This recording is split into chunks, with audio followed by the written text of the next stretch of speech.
Think it's on. Hey everyone, it's Alexander the Real Mr. Robinson. Welcome to either YouTube or Twitch, depending on where you're watching this. And this is it. Let me give some context first of all. If you're new to the channel or if you're watching this through Twitch, last year on YouTube I did live stream watch parties for all the Godzilla movies. From Ishiro Honda's 1954 film all the way to Godzilla King of the Monsters by Michael Dougherty. And I said that I would be doing the same thing for future Godzilla movies, and this is a future Godzilla movie. Hang on, let me mute my computer. And here we are with my live watch party for Godzilla vs. Kong, which came out back in March. I thought about doing this like when it came out on HBO Max, because it was available on HBO Max for 30 days. But that's the thing. It's like, do I want to do it when it's available on HBO Max? And then all of a sudden that video's kind of irrelevant until it comes out on home media? Or do I just want to wait until it actually comes out in home media, and then anyone who has the movie can jump in? They don't really necessarily need HBO Max. So I decided to wait on the latter. So I got the movie today, and we're here doing Godzilla vs. Kong. And again, like I said last year, when it comes to future Godzilla movies, and I think I'll just throw in the MonsterVerse as well, since I've done Kong Skull Island. I will do watch parties for YouTube and Twitch, and in addition to the MCU. But anything else, once I hit a specific Patreon goal, I'll only be doing live movie watch parties every once in a while on Twitch exclusive. But first of all, I want to welcome everyone who's in the chat. Only Spiders Prime has made themselves known. Let's see, we have a total of 7 people watching, unless the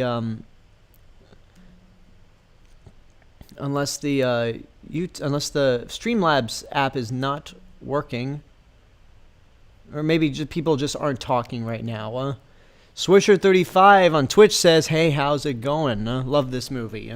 Doing good. Thank you for joining me. I want to get the house cleaning out of the way right now. If you're watching me and you subscribe to me on YouTube, but you do not follow me on Twitch, that is twitch.tv/real Mr. Robinson. And I'm getting back to doing weekend streams in terms of gaming. Sunday was kind of a disaster because I rage quit Destroy All Humans and then did only about 30 minutes or so of Mortal Kombat 11. So hopefully this weekend will be a little better. We'll see what happens. But if you follow me on Twitch, but you do not subscribe to me on YouTube, that is youtube.com/The Real Mr. Robinson. It's It's my main hub of entertainment, mostly movie reviews. Tomorrow I will have a review up for the Disney movie The Rescuers. Thursday, I will have a review up for Fast 5, and I actually might be seeing F9 Thursday. The movie comes out next Friday, but I might be able to see it early this Thursday. So I will keep you guys updated on if I see it, and if I do, when that review will actually be coming out. So I don't know. I'm hoping it's good, but I don't know. Without Dwayne Johnson, I just don't really care about the series. So just welcome everyone else in the chat. James Bond 07 says, "So I just ran 2 miles to my nearest Target and back just to buy this movie for this watch party." That is awesome. That is talk about dedication. Be like James Bond 007, peeps. Wow, that makes me feel special. Thank you. And last bit of house cleaning. If you like what I'm doing, either YouTube or Twitch, and you want to help support financially, that is patreon.com/thereal Mr. Robinson. You can help support the channel financially by pledging only $1 a month. But if you want access to exclusive content that no one else gets to see, you can pledge $3 or more. But if you can't do either, that's totally fine. Following me on Twitch and subscribing to me on YouTube is good enough. So with that being said, we're going to just hop right into it. Oh, want to make one more announcement as I'm getting all these cords out of the way. My Blue Yeti mic cord got mixed up with my headphone cords. Next Tuesday, I will be starting the Harry Potter watch parties. I'll be doing all 8 movies, and yeah, just giving you guys the update, and that'll be the last. That'll be the last time until. That'll be the last watch party series I do. Again, I'll be continuously doing Godzilla, MonsterVerse, and MCU movies on YouTube and Twitch, but that's gonna be it. It's not gonna be.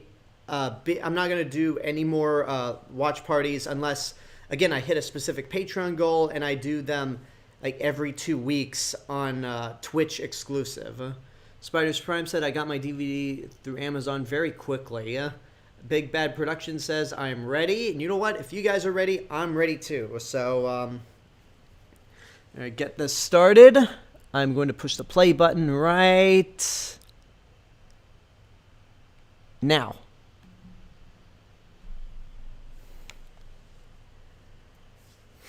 So this was my very first time. I mentioned this in my review. This is the first time I ever got back into a movie theater since The Way Back, starring Ben Affleck. And I just thought to myself, what better way to see a movie back in theaters than Godzilla vs. Kong?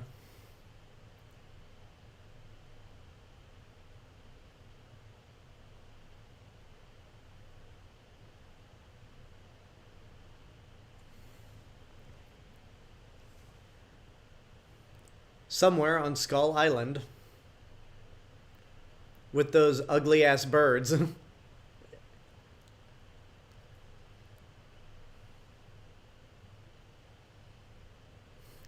I know some of us are probably thinking about the Shrek remix where the song playing is All Star from Smash Mouth.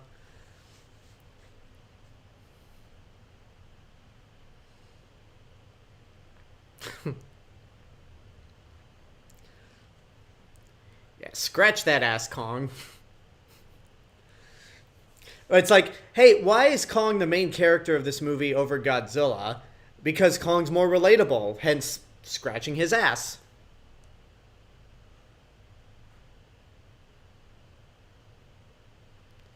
Razorbike on YouTube says, yeah, this was my first movie I saw in theaters since I assume he meant to say 1917, not 1927, huh? Back in January.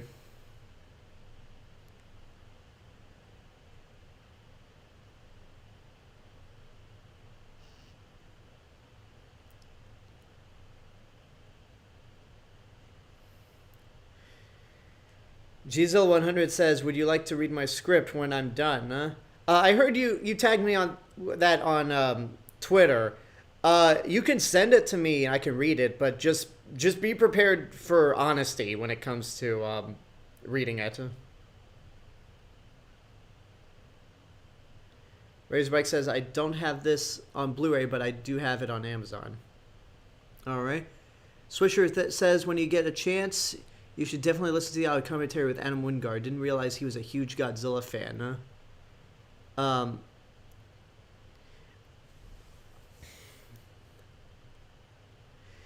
Yeah, I definitely will. I mean, even without listening to it, I would be. It doesn't surprise me at all that he is a Godzilla fan when you watch this movie.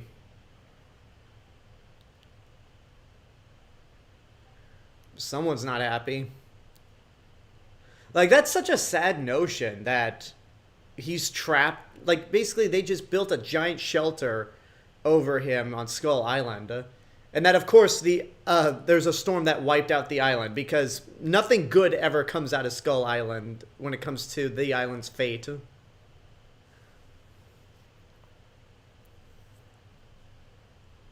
Yeah, I do know that Godzilla does get top billing, but come on, Kong, out of the two monsters, Kong is more relatable.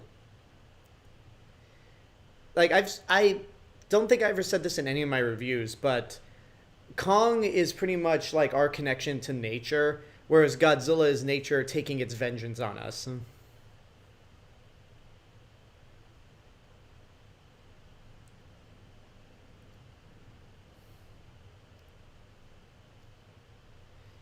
Yeah, those two, when it comes to the human characters, are probably the best part. At least they're the heart of the human characters.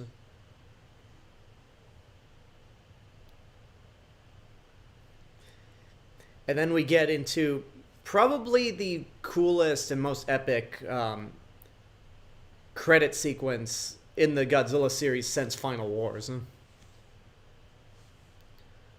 I mean, it uses the same style that what's it called, Godzilla and Godzilla King of the Monsters used, but even then, it still feels really epic. Because I like how these credits like aren't just stylistic for the sake of being stylistic; they tell a story. Yeah.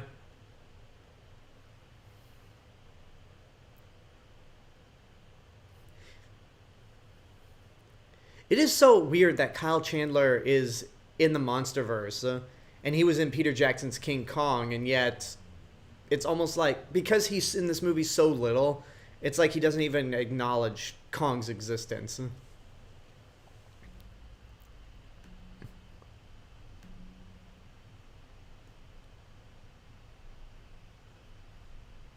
All right, just checking to see if the stream's going well. Swisher35 said, I went with my dad to see it in theaters. I wore my Team Godzilla shirt and he had Team Kong. It was such a great time. So, was he disappointed when the results of the final battle came about?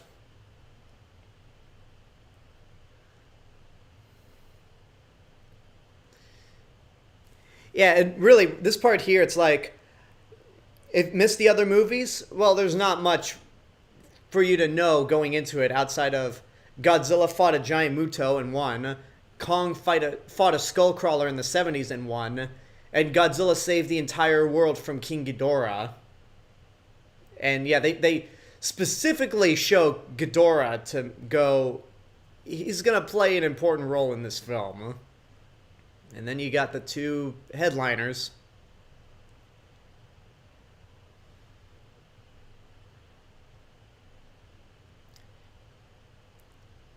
You can't get a much cooler title card than that.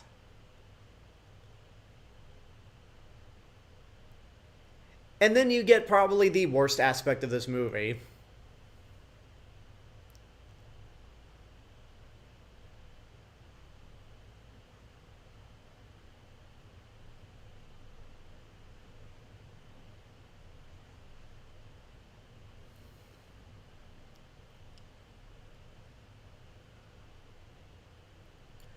Like, it's such a damn waste of Brian Tyree Henry.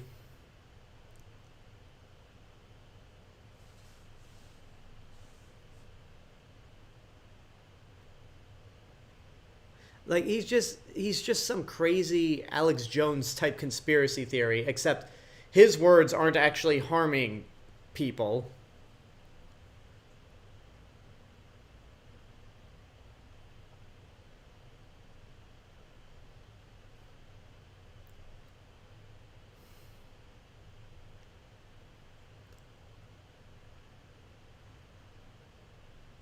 But I will tell you this. Wait.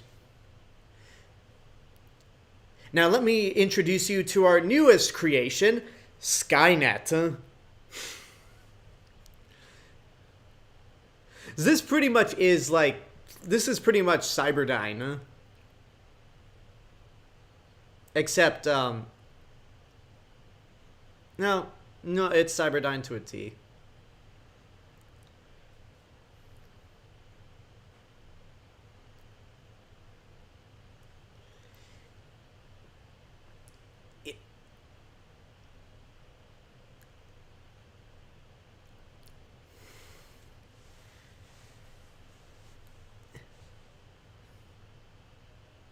Yeah, I don't really understand the reason why they made a conspiracy theorist one of the protagonists of this movie. It's like, especially in 2021, conspiracy theorists are not the good guys. They are terrible people. It just all around crazy nut jobs. Now, granted, he ended up being right in this movie, so but even then, it's like, that was such a bad decision.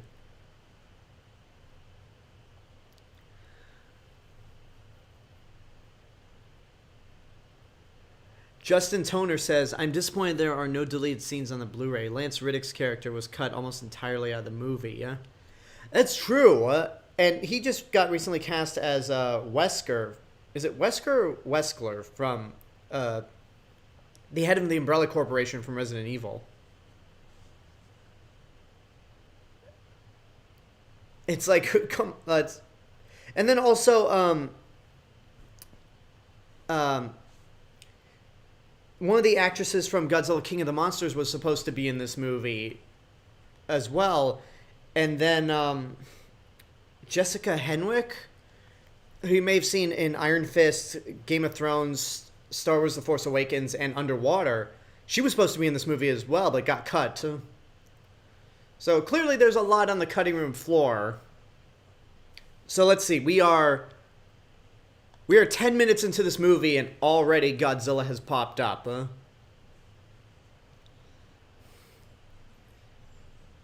Such a great reintroduction to him. Gzilla100 said, how did people think Kong was going to win when Godzilla fought a three-headed dragon in the last movie?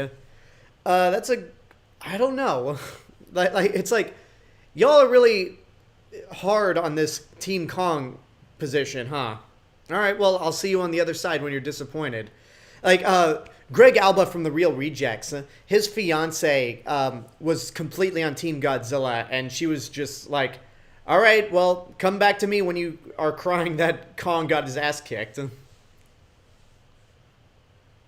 So apparently the background to this happening, well, I mean, we know the reasoning why Godzilla's acting the way he does, but if there's a reason for why none of the other Titans pop up, especially Rodan, well, one I think it's because this specific movie didn't have the rights, didn't pay the fees to use Rodan from Toho, but basically, I think it's that I think it's from the prequel comic, Godzilla Dominion.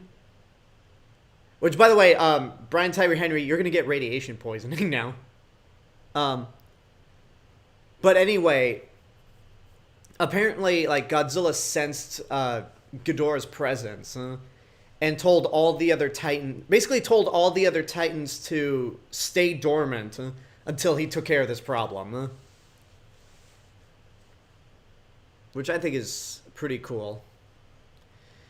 And it's so cool to get some actual Godzilla destruction in one of these American films.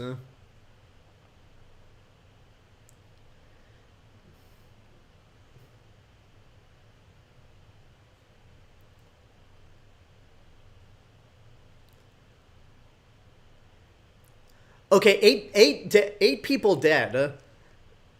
That's got to be a record for the least amount of people Godzilla has killed during a rampage.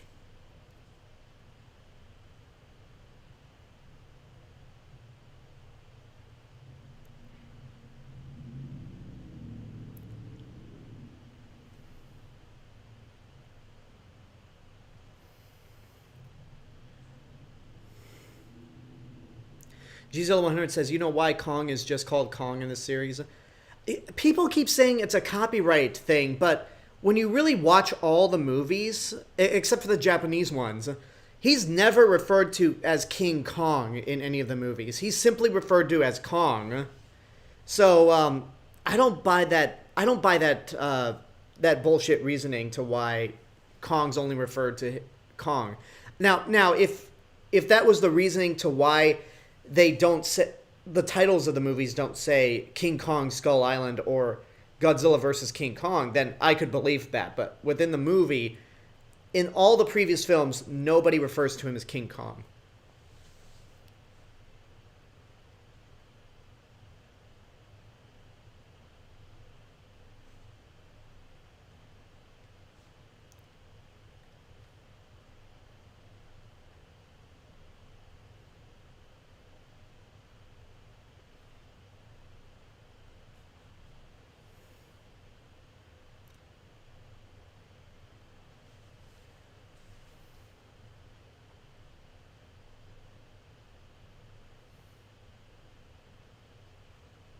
hurting people's being generous.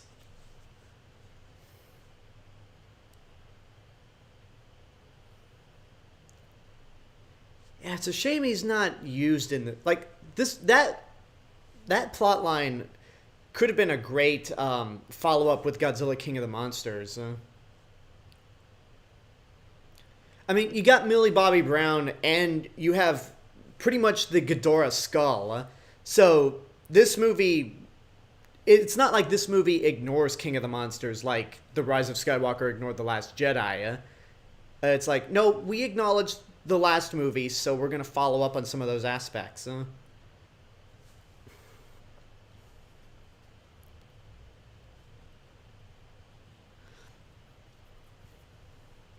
Justin Toner says, well, if you look back at the 1933, 1976, and Peter Jackson version of King Kong, the King title is given to him by the humans. Yes, but they also...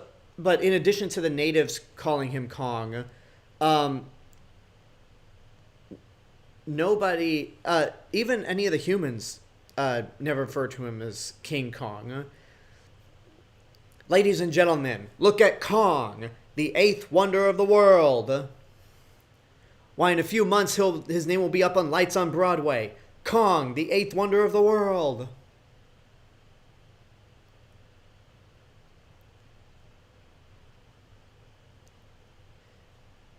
Now, here's the thing. Okay, first of all, I wish that they just made him a completely different character. I forget this actor's name. Let me see if they list the cast here. Shun Oguri. I kind of wish they just renamed his character, because if he is the son to Dr. Serizawa, nobody would even know. Like, there's no like clear connection to him being Serizawa's kid. Like, if you're not gonna follow up on that aspect, just rename the character.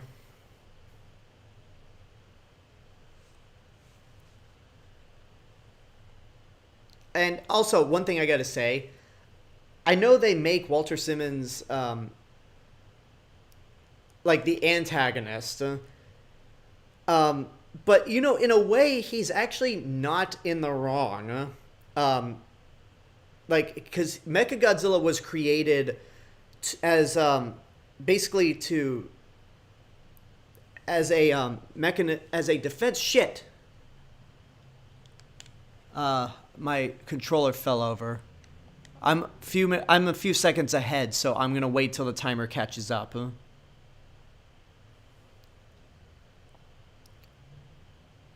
Okay, there we go.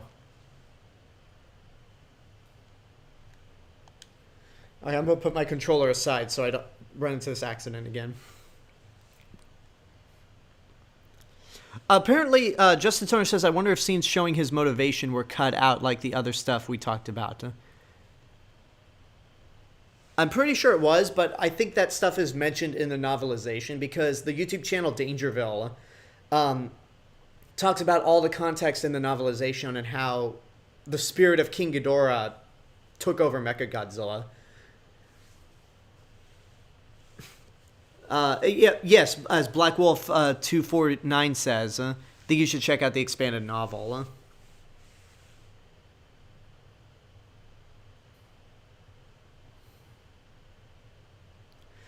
I love how they, like, really, they just, they casually built up this notion of Hollow Earth. Like, they mention it in Kong Skull Island. They expand on it a little more in Godzilla King of the Monsters, and then now we finally get to see it. Yes, I would say this is probably the biggest rematch in film history, Godzilla 100. I don't think anything's going to even come close. I mean, the closest that came was Batman vs. Superman 5 years ago, and we knew that shit crashed and burned.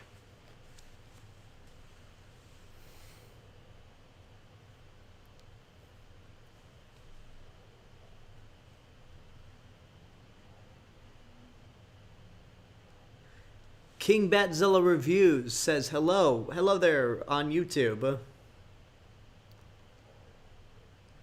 The Kong Whisperer. Kong is just so annoyed that he's trapped.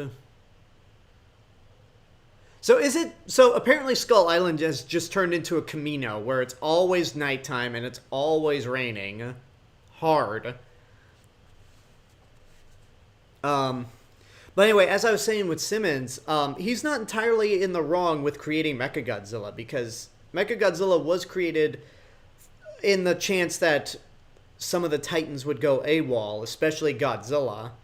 Now, granted, Simmons did create Mechagodzilla for personal reasons, but it was the folly of man that they decided to use Ghidorah's skull to activate it, and that definitely went wrong.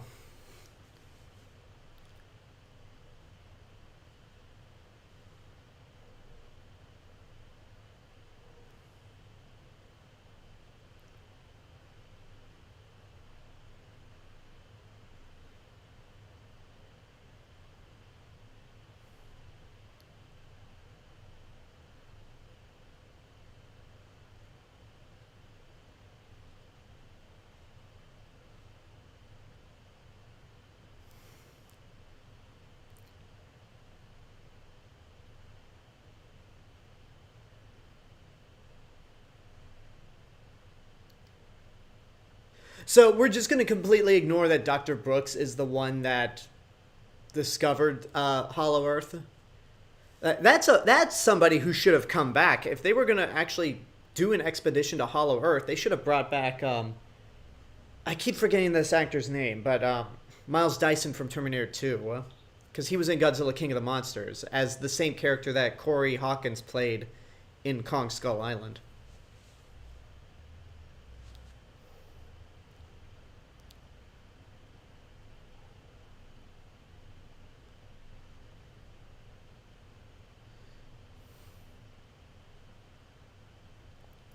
I'm going to assume that they were in a relationship beforehand. Otherwise, yeah, that's a little too much.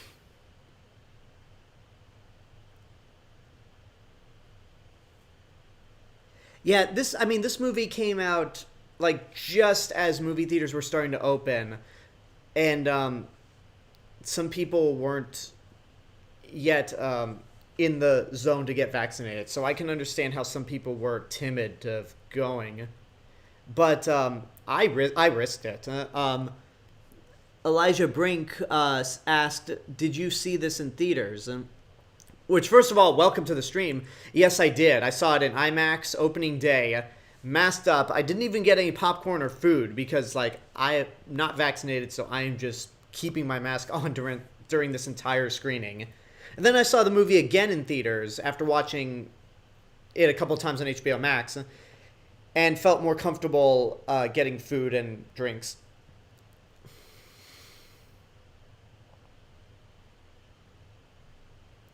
Yeah, this is straight out of there's a lot of nods to the original King Kong versus Godzilla, and you could argue this part's like the Dino De Laurentiis remake.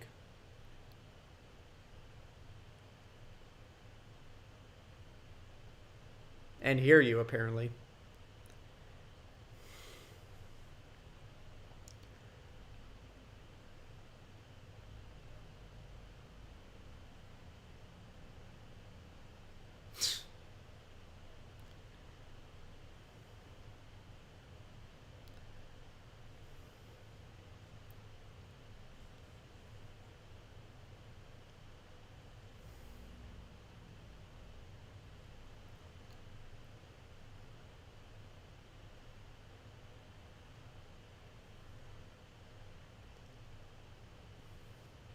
I still really like how in these movies, like, the scientists are the heroes.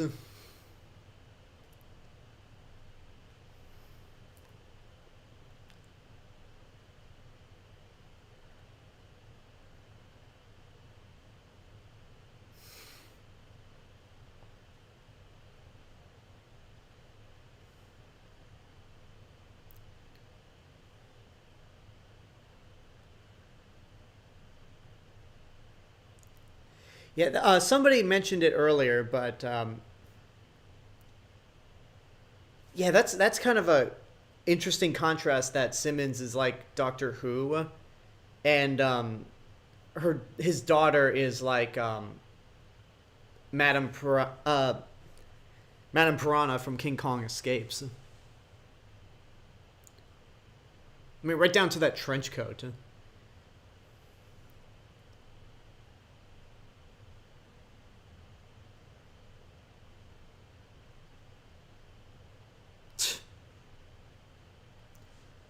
Yeah, he's not that impressed.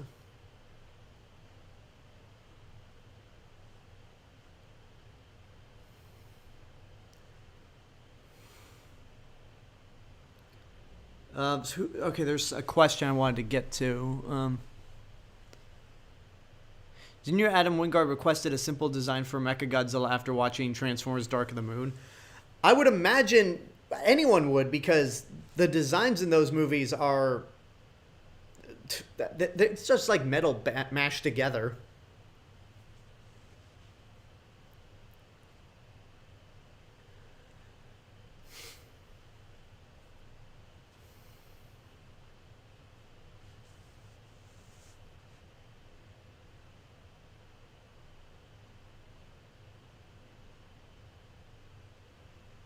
Oh, you're taking off King Batzilla reviews? Alright, well, you have a good night.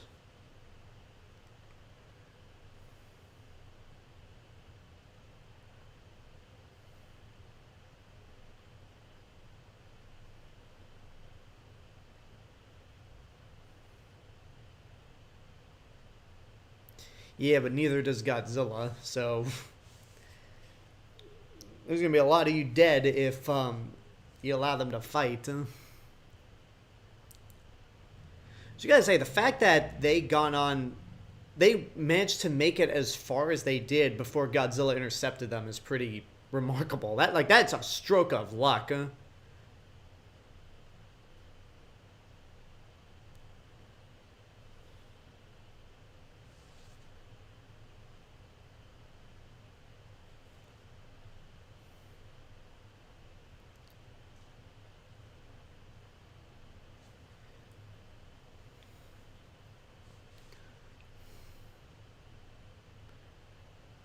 Oh hey, an unsupervised child in front of a giant ape. What could go wrong there?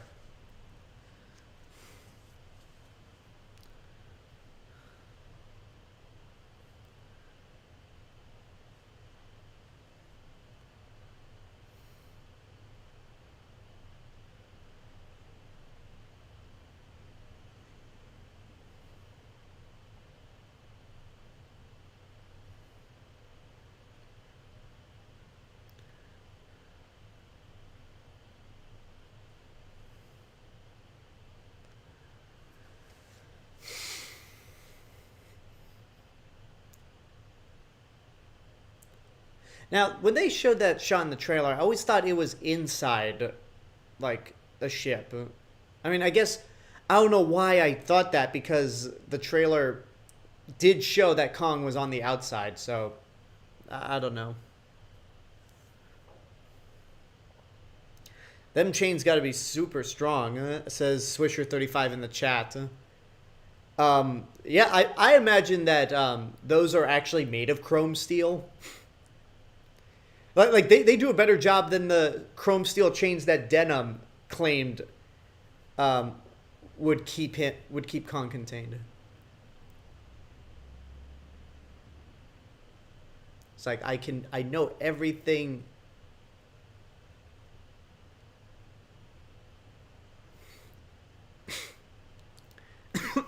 It's like I understand everything you two are saying. This is the very first time we ever see Kong actually communicate with people, which is again probably another reason why they decided to make Kong the main character, because I mean he's more relatable than Godzilla.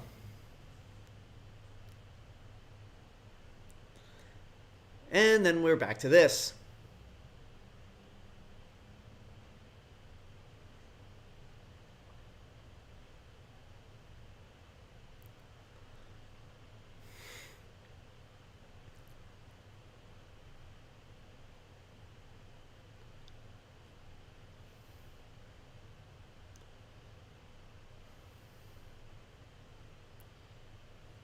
I really don't like how they made Madison a like a conspiracy theorist podcast listener. Oh, and then I'm just gonna call him Russell from Deadpool too. He's a complete joke in this.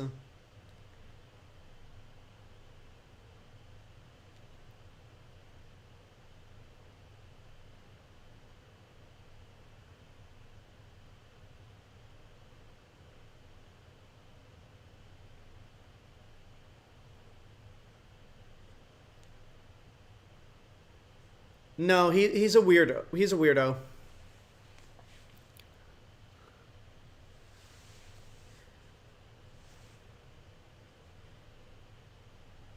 Um, what team is everybody? I was always Team Godzilla. Just because, I mean, even though it's this like the humans on Godzilla's side are a bunch of conspiracy theorists. Um, like Godzilla, considering what they established with the first two movies, he wouldn't be attacking humanity unless he had a good reason to. Like it's very much like with the Gamera trilogy, where the second movie ends with a warning that the monster could easily turn against humanity, and with this movie they actually follow up on that, where Godzilla does turn on humanity, even if it's temporarily, and then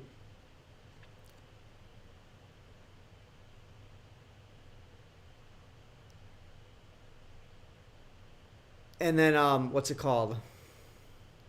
The Gamera 3, they didn't make Gamera a straight up enemy against humanity, but they certainly didn't make him care about human casualties.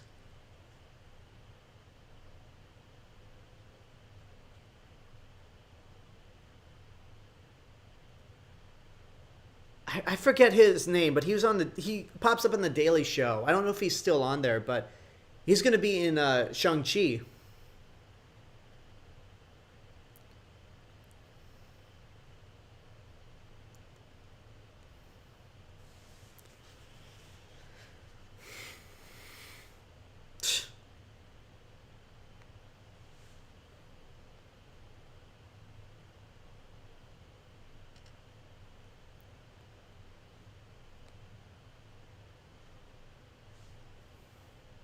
I will look up this guy's name. Ronnie Chen?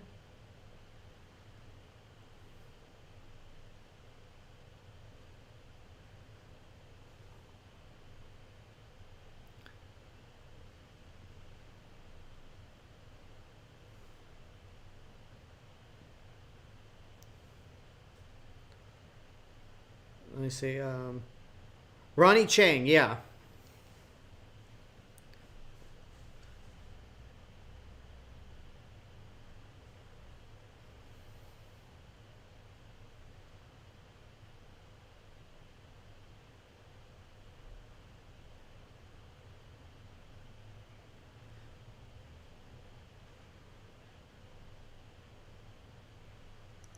Jeez, like this conspiracy theorist stuff is awful. Um, Elijah Brink says, "Oh, by the way, Alex, your prediction came true. This movie is making bank at the box office, not including merchandising and stuff." I mean, I thought this movie was gonna flop because Godzilla King of the Monsters didn't perform to expectations. And when Warner Brothers moved the release date from May to March of this year, without a trailer, I thought you just torpedoed the future of the MonsterVerse and killed this movie. And then I was wrong. This movie ended up being a big hit, and I'm happy for that. I hope Godzilla's a good guy in a potential Godzilla 3. I mean, we'll see what Godzilla's future is in this series. Kong's future, I think, is pretty good, but with Godzilla, they'd have to renew the contract with Toho.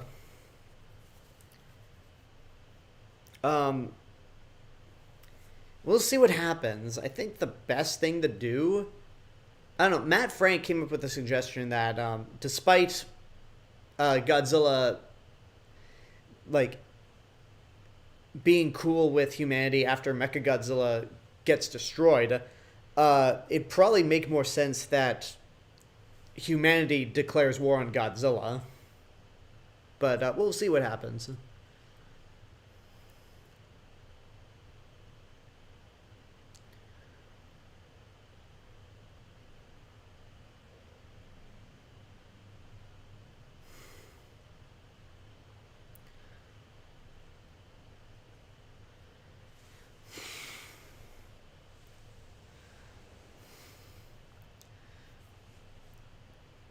Chew with your mouth closed, Kong. That's gross. I think he's all proud. He's all proud of that.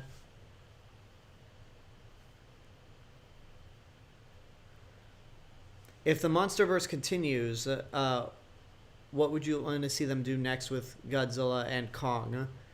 I would want to see... I would want to see them bring in Destroya. Or Destoroya. Because that's the only way you could bring in the King of the... That's the only way you could draw attention to the Oxygen Destroyer not working in King of the Monsters. Because I always thought that thing was pointless. It didn't really do anything outside of put Godzilla out of commission. But if Destroyer comes out of that blast years later, then that would work. That would be interesting.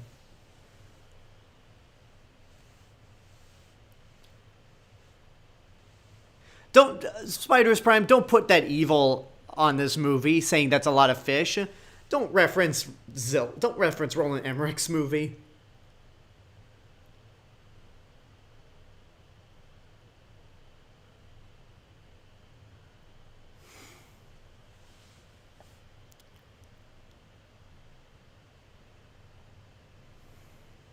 And Galagost, I know you. Just want to see if you popped up earlier. Looks like not, but you say here we go because we're about to head into the first big fight.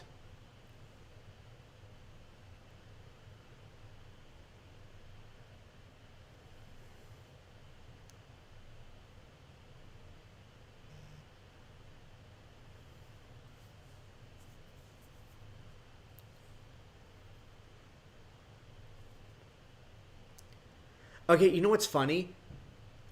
There's that line coming up where Alexander Skarsgård says, "We need Kong. The world needs him." But there's a line that's omitted from the movie that was in the trailer that I'll talk about later on.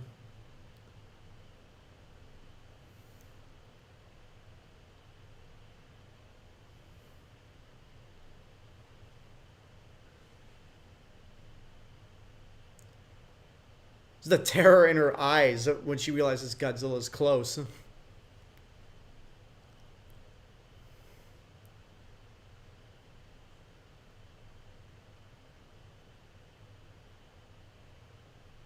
In the trailer, there's a follow-up line where he says to stop what's coming. And I'm just like, yeah, I saw this movie. That's not what they use Kong for at all.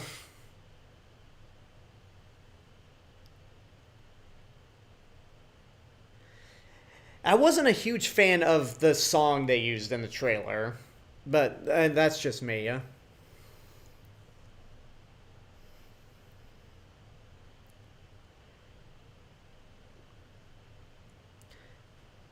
So yeah, transporting a giant gorilla across the ocean, where his longtime rival lives in the ocean, or at least thrives in the ocean. That who would have ever thought that went wrong?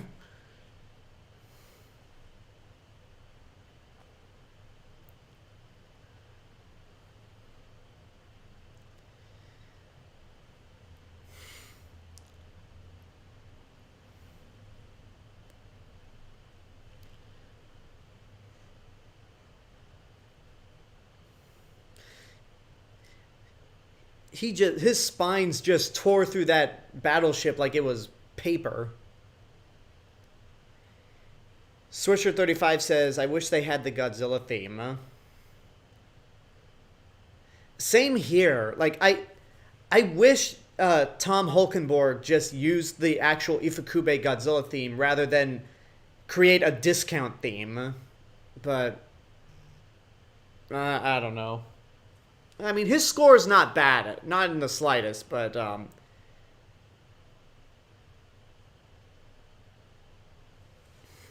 oh, by the way, every Godzilla movie in the MonsterVerse has a nod to Jaws. In the first movie, it's the last character's names being Brody. In King of the Monsters, it's the Orca device. And in this movie, that ship being attached to one of Godzilla's tail spines is like the barrels in Jaws.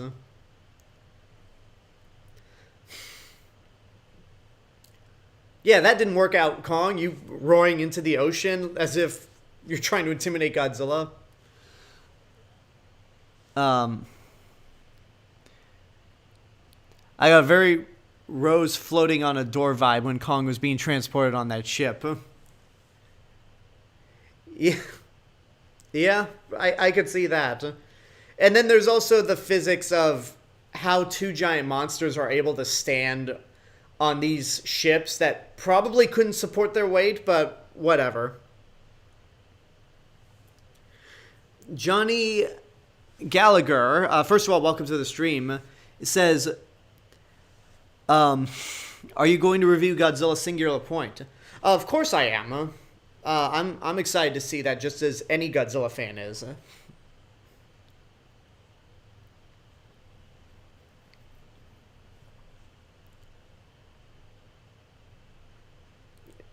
59 years later, and they finally collide again.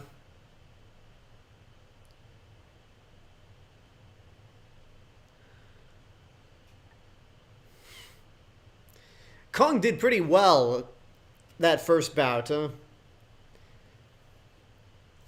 where he just headbutts Godzilla and kicks him underwater.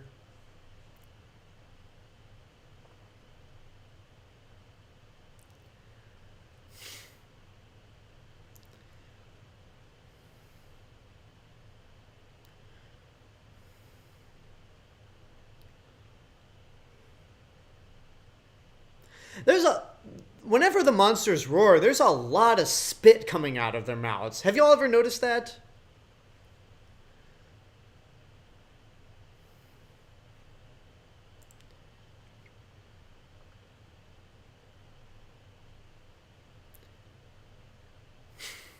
And the ship, again, I love how the ships are able to support their weight.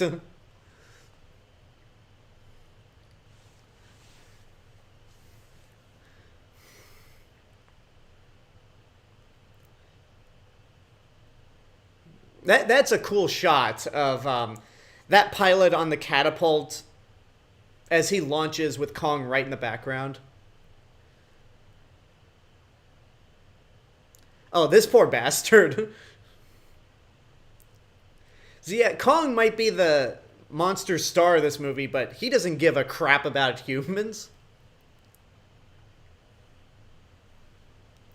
Oh, I like this part. Like, this was upcoming right now. This is the shot that sold the movie, where Kong punches Godzilla in the face, and everyone made such a big deal about it. Like, yeah, Kong's got this. But if you watch, Kong, like, Godzilla's still standing. Godzilla's able to slap. Right, Godzilla's still standing, and then Godzilla slaps Kong off his feet. So it's like that point. Yeah, Godzilla can take a punch like that. But Kong got knocked over by a simple slap. By the way, that's my favorite gif from this movie, just Godzilla slapping Kong. Yeah, you better run. Skybeam. 9 years after the Avengers popularized the Skybeam, somebody had to work it in.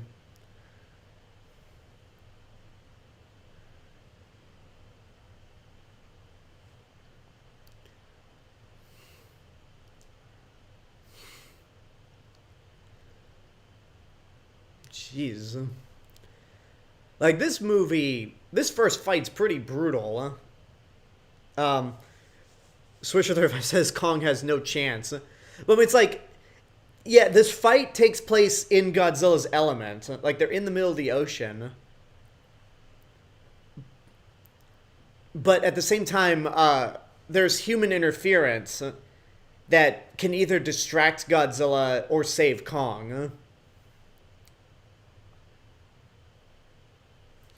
Gzilla100 says it's like Batman versus Superman. Do not compare this to that. Like, this is so much infinitely better than Batman versus Superman.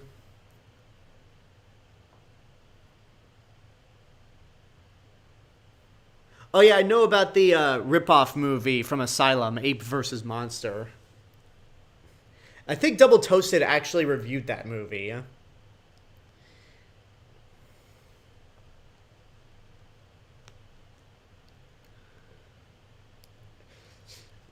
Justin Toner says, "Fingers crossed, Godzilla Singular Point will be good, Mr. Robinson." I mean, at the very least, it has to be better than the anime trilogy, because that may have been the worst thing to come out of Godzilla, besides the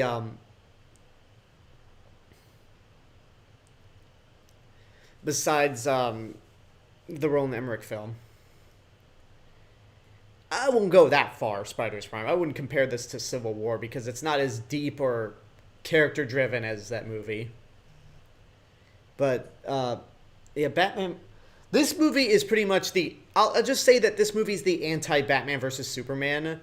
It's like everything that movie did wrong, this movie does right. Even things that I didn't think would work in this movie, like Kong and Godzilla teaming up to fight a common enemy, or bringing in Mechagodzilla. I didn't think all that could work, and they totally make it work.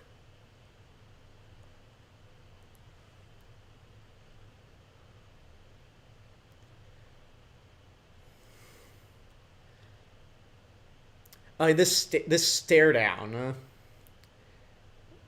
It's like Kong's exhausted, but he's still pissed. Godzilla's still got some energy in him because those depth charges did nothing. But he's ultimately like, I've got more important things to do. I'm not sure how turning off all the ships or all the electronics would convince Godzilla that he won, because Godzilla's smarter than people give him credit for.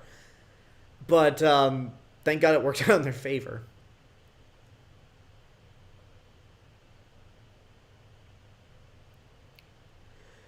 Elijah Brink says, "When are you going to review Ang Lee's Hulk?" Huh? I'll probably rewatch it before then to recap. Oh, I'm actually going to be a couple weeks, I'll say. I'm just going to finish. Once I finish the Fast and Furious reviews, I'm going to be in prep for Black Widow coming out. I'm going to be reviewing Howard the Duck, the 1990s Captain America movie, and Ang Lee's Hulk. The reason I picked those three movies specifically is because they're all characters that popped up in the MCU. And Black Widow, even though we have WandaVision, Falcon and Winter Soldier, and Loki, Black Widow is the first movie to come out after the Infinity Saga.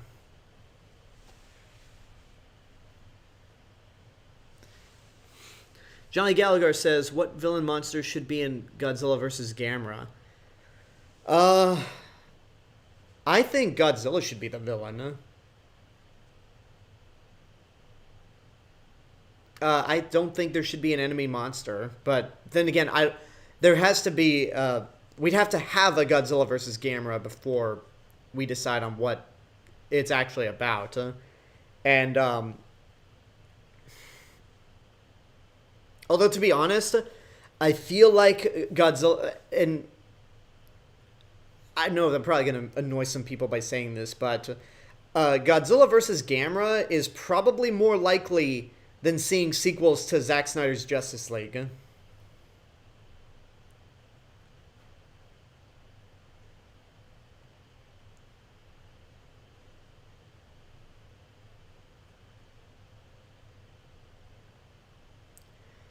Kong did better against Godzilla in the ocean than Ghidorah did. Yes, because, I mean, a monster that only has wings is probably not going to do very well in the ocean. But who came out, but Ghidorah came out victorious in that match. Huh?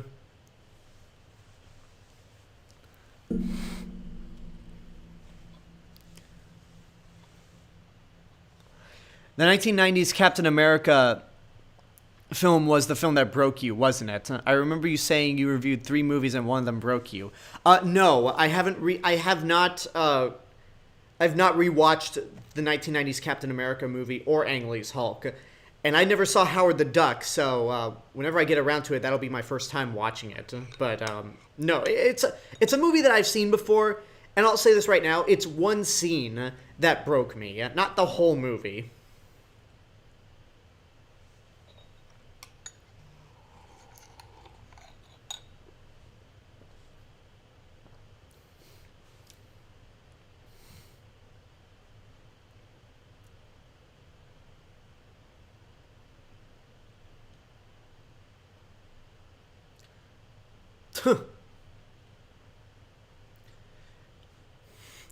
Apex Cybernetics has the worst security team ever.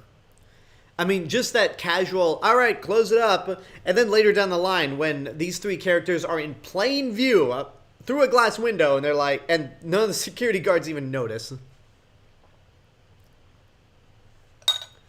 Oh, I've seen the 1990s Captain America movie, because my brother, the year Winter Soldier came out, 2014, my brother bought me the Blu-ray for Christmas, and he was giving out gag gifts that year. So, when I saw that he got me this movie, I'd heard how bad it was, so I was just laughing for a good 5 minutes. And I was laughing, but also mad, like, why did you give this to me?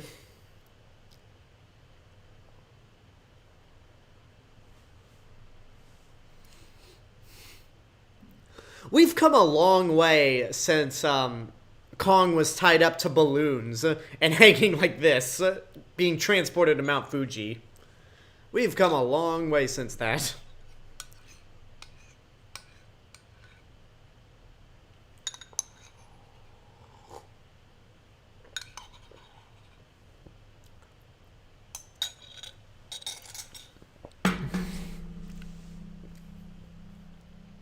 I just want to see a new Gamera movie. I really don't care what they do with it. I just want to see a new Gamera movie be made. You might review Shin Ultraman, right? Says Johnny Gallagher. Whenever it comes out, because the movie has been what's the phrase I'm looking for? The movie's been delayed indefinitely until further notice.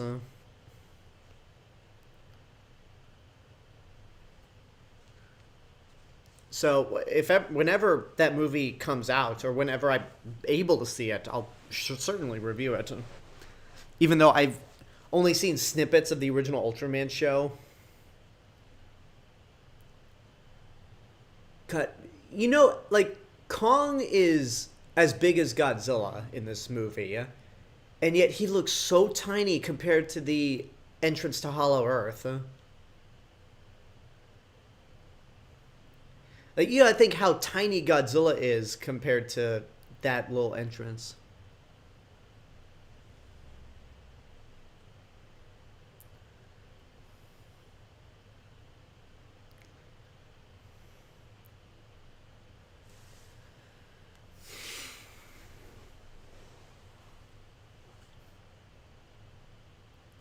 Kong's still exhausted looking.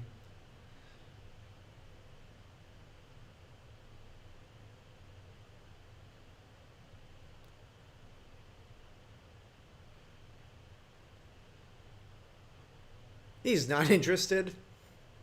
It's like, it was worth a shot.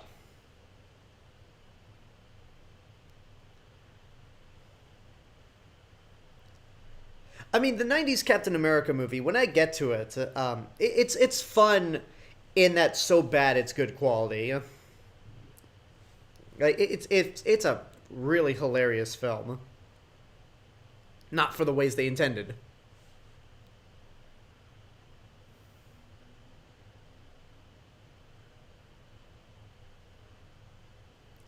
Yeah, you could get more. You could definitely get more emotion out of Kong, which, again, makes sense why he's the main character. Even though I was on Team Godzilla, I understood why they made Kong the main character. Is he's just more sympathetic than Godzilla is, huh?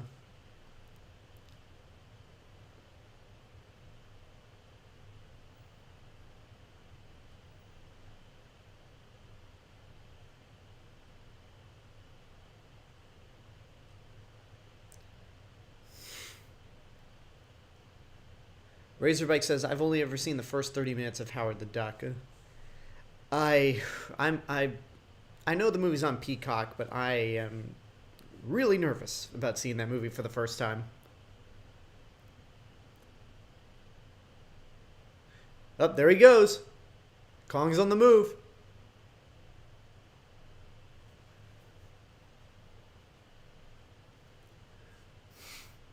I do love how Adam Wingard said that one of his influences for this movie, especially with the Hevs, was Back to the Future: The Ride. It's like, this is I really like that nod. And this right here, it's pretty much like Wild Arctic from SeaWorld. Or in this case, it's more Wild Antarctic.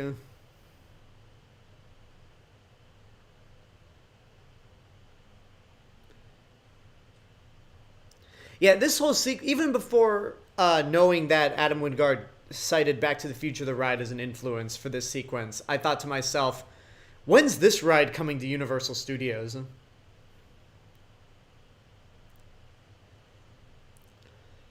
It's a shame that they can't update King Kong 360 3D to be MonsterVerse themed.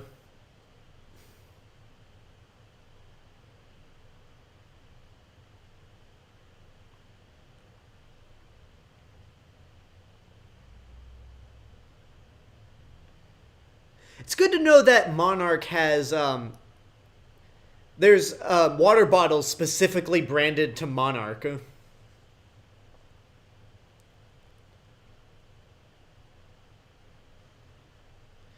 Up.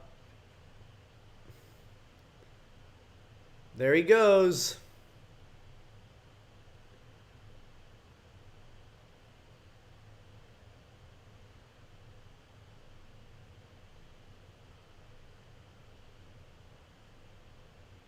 Seeing this in IMAX was pretty trippy. Geez, what an experience.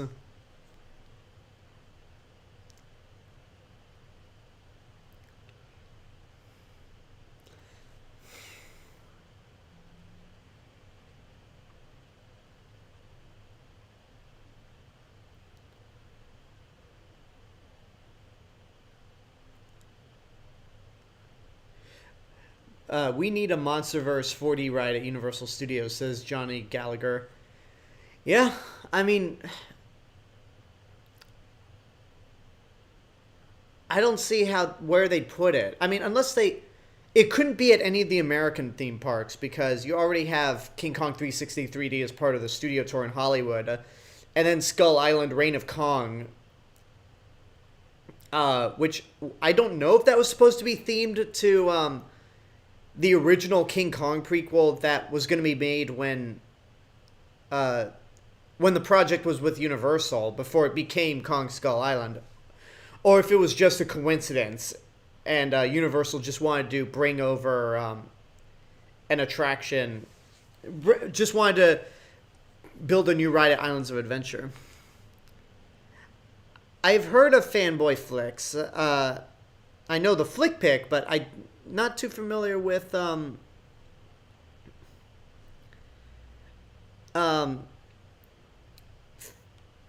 me see. Let me look on Fanboy Flicks, because maybe if I see the channel, that ring a bell. Oh, okay. Maybe I'm not familiar with them, huh? Maybe I'm thinking of another YouTube channel. Oh, this. Oh, yeah. I'm not too familiar with this channel, but I'm gonna have to watch it because there's this. They look like they make some interesting videos. Oh, bad movies. Okay, yeah. No, I'm familiar with them. Yeah, I'm very much familiar with them.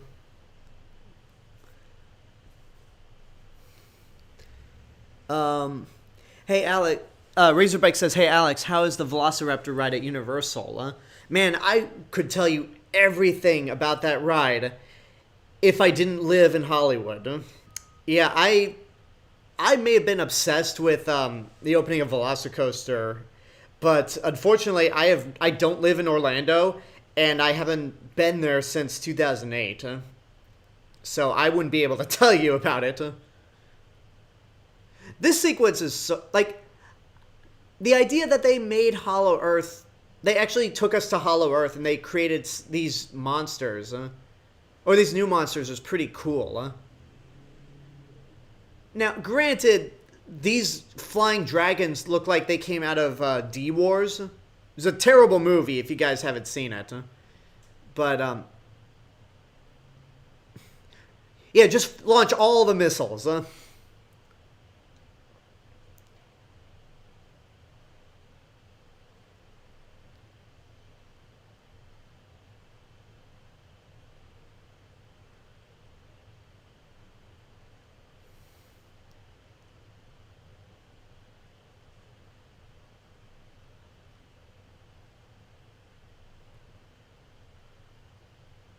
How much screen time did Godzilla have in this movie?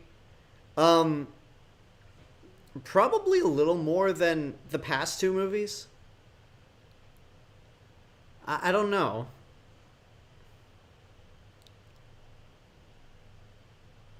My thoughts exactly. That is gross.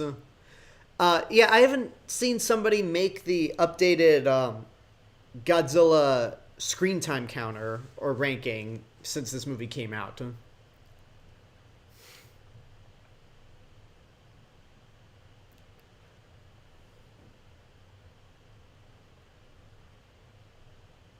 Now, what did the internet call that thing again?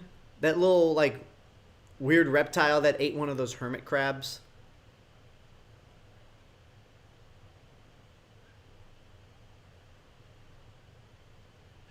Doug, there you go. Um,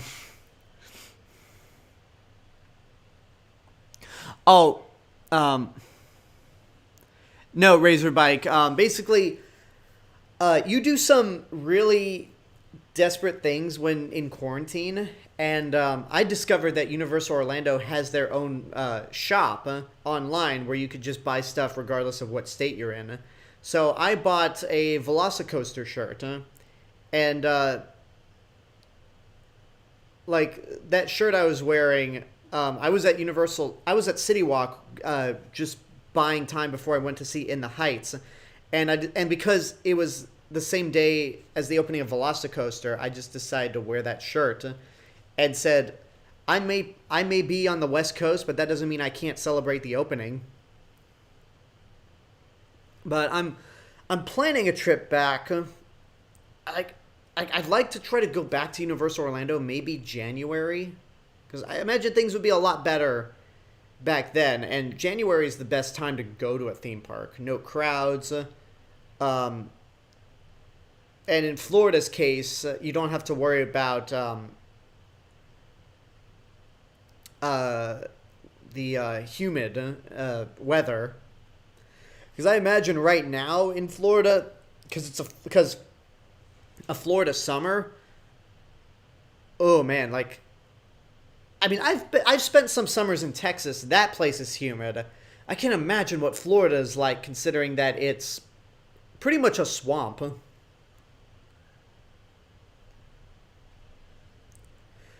Johnny Gallagher says there's a Godzilla ride in Japan where King Ghidorah looks like his MonsterVerse counterpart. Huh? Yeah, I've seen that ride. It looks fun.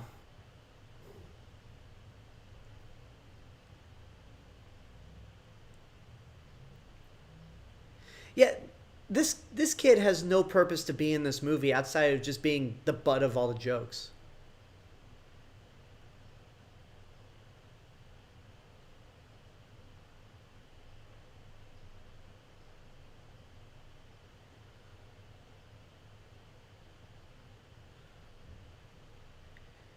Okay, he's wrong on that aspect. sacrifice pit. Swisher35 says, has this movie been released in Japan yet? It was supposed to be released in May, but because COVID cases started going up, they delayed the movie indefinitely until recently when they announced it was going to be released in early July. So hopefully it comes out, because the fact that the movie is now available on home media in the United States and hasn't even been released in Japan is kind of sad.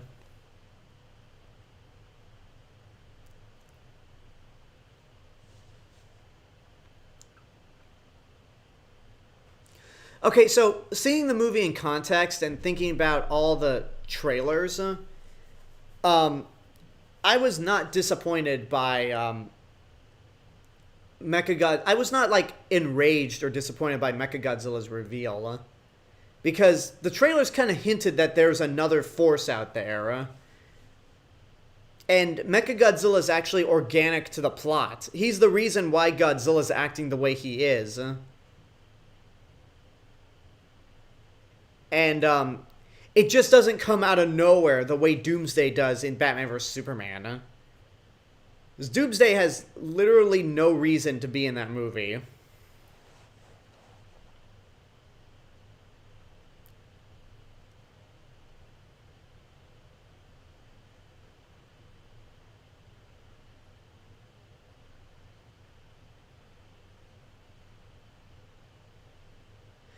Definitely a big upgrade compared to the last time we saw Mechagodzilla, which was a city.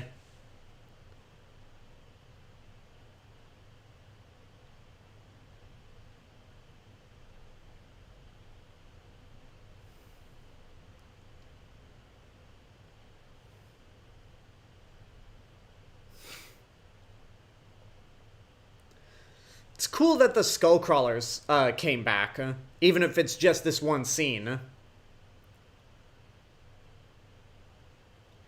Now, is that supposed to be the same size of the Skullcrawler that was in Kong Skull Island, the adult one?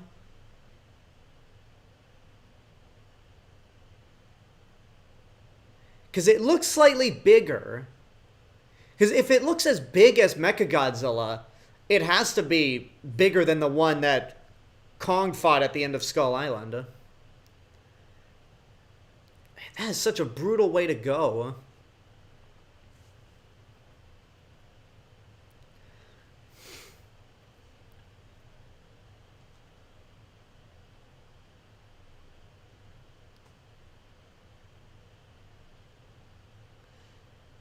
So apparently that was supposed to be red. The Skullcrawler guts were red. But the MPA made them change it to green. Otherwise, it would get an R rating.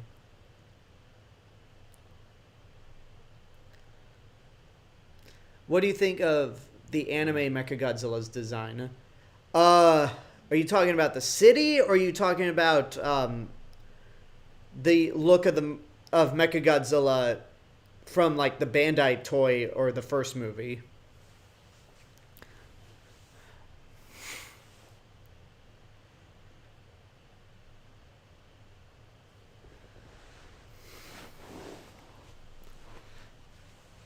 Godzilla senses that hidden enemy, and he knows where it is now.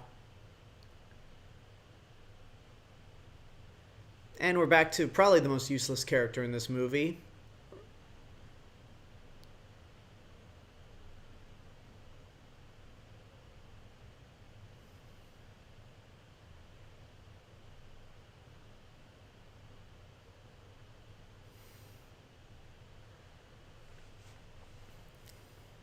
It is still surreal that Kyle Chandler is in two different interpretations of King Kong.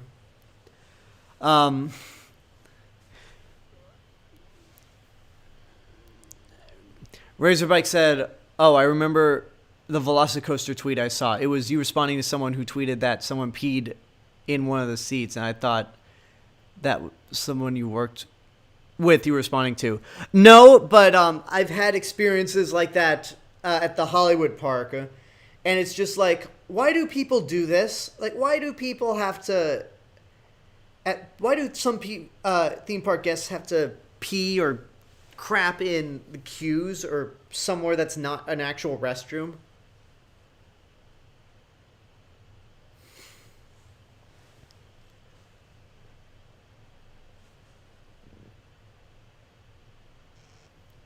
Johnny Gallagher says Mechagodzilla is too overpowered in this movie. You mean like every movie?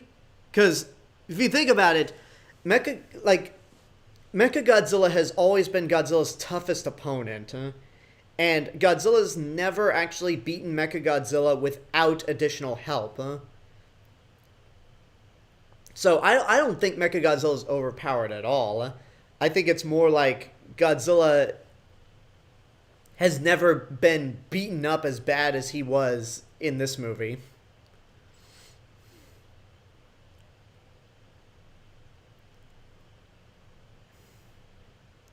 The look of the anime Mechagodzilla from the toys. I honestly think it's a terrible design. Huh? Like the head. You want to talk about like metal mashed together? That is very much it. And the head is, I don't know what the head is supposed to look like. Huh?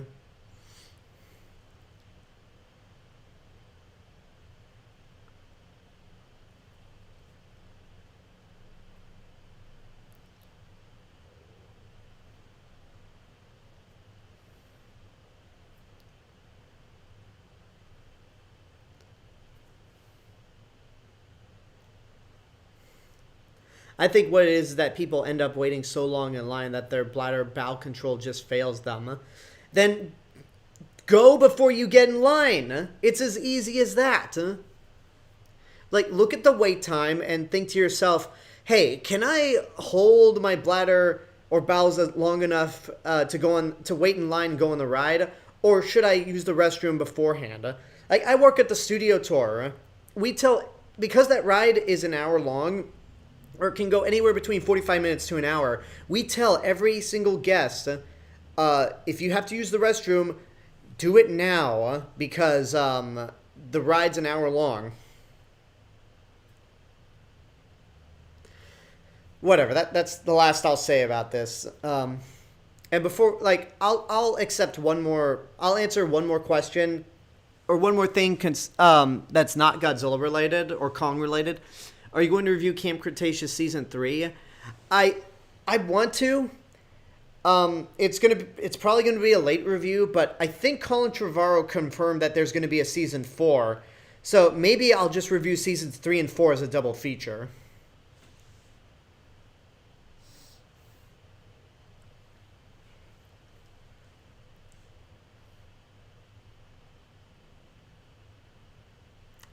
Yeah, Apex Cybernetics is on top of a giant mountain in Hong Kong. Nothing suspicious about that at all.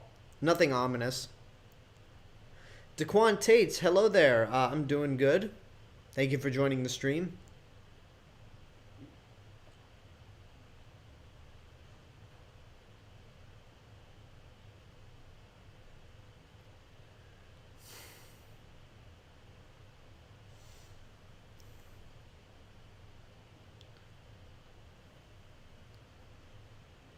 I didn't expect them to follow up with the end credit scene of Godzilla King of the Monsters, but I'm really glad they did. Like, again, it goes back to what I was saying. Hey, we're not going to completely ignore the last movie. We're actually going to pull in aspects from King of the Monsters and incorporate them into this movie.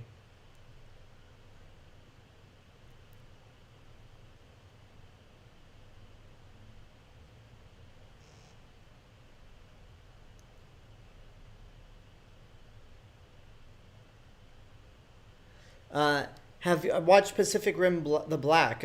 I have not. Some people said it's pretty cool. I just haven't had the time to watch it.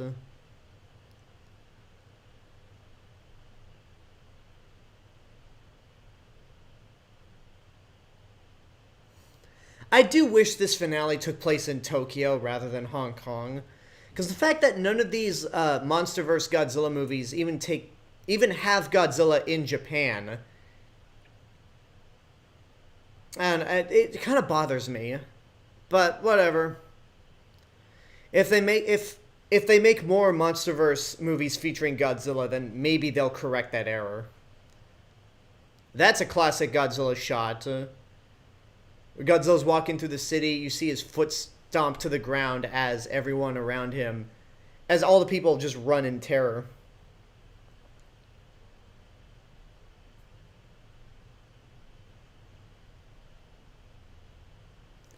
The city is being evacuated. He said that so calmly.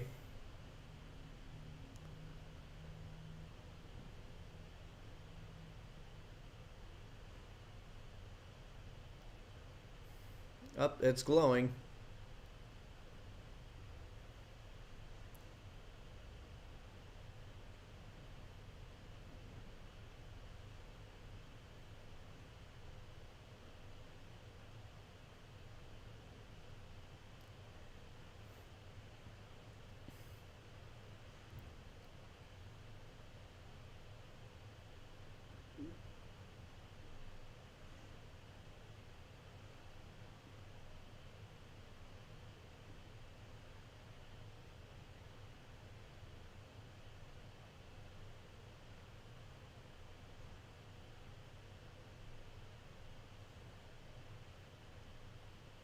Was that Lance Reddick? Because I thought he was one of Rebecca Hall's fellow scientists on Skull Island. That didn't look like this. It didn't sound like Lance Reddick either.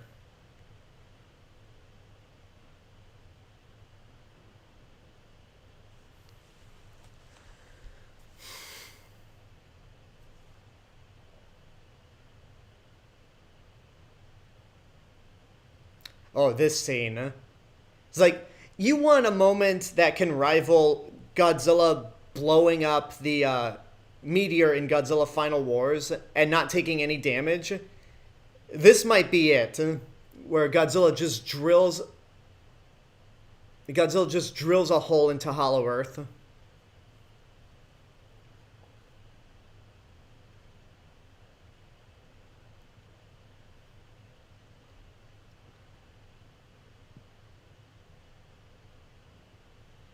Oh, hey, it's one of those, like, little spider droids from the Spider-Man web-slinger ride.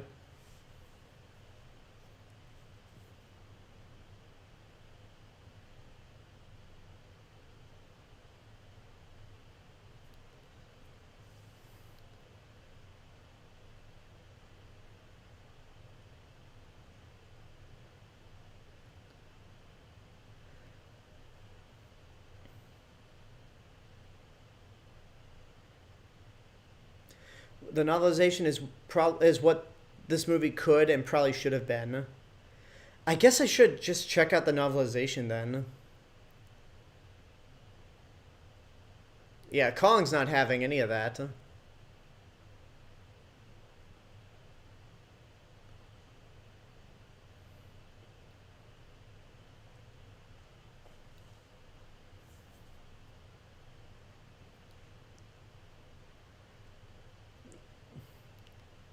I would say the like Godzilla blowing up the meteor is more impressive just because it created a mushroom cloud and Godzilla was still standing without a scratch. But the fact that Godzilla pretty much drills a hole into the Earth's core is impressive in its own right. Like, he pretty much makes another entrance to Hollow Earth.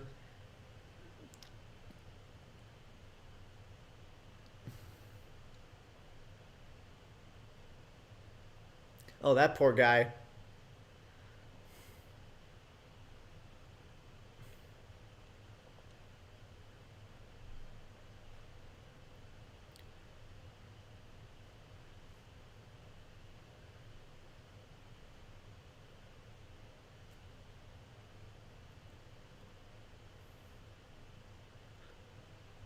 Nope. You're dead.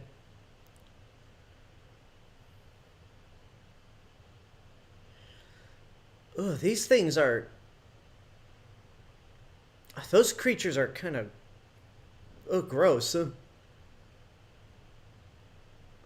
Like, I guess, like, the fact that they don't have any feathers or fur Like, it doesn't even look like they have scales or reptilian. They just look like featherless birds.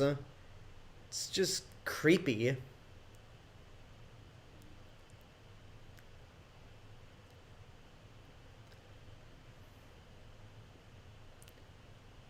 Yeah, you all have radiation poisoning now.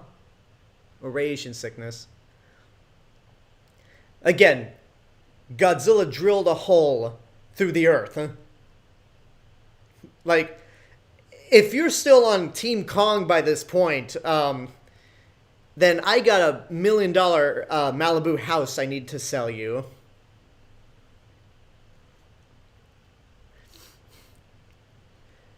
You know, if they didn't shoot Kong, they probably could have made it out alive. Huh? But, no. Y'all done goofed. Yeah, you goofed right there. Hellhawks. Okay, that's what those things are called.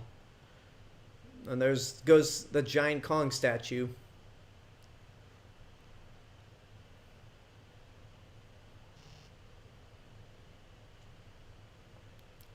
I did not see Monster Hunter because it came out still during a pandemic, and it's a Paul W. Anderson movie, so I didn't really have any interest in seeing it. But D-War, Dragon Wars, I saw that in the theaters, and that was rough.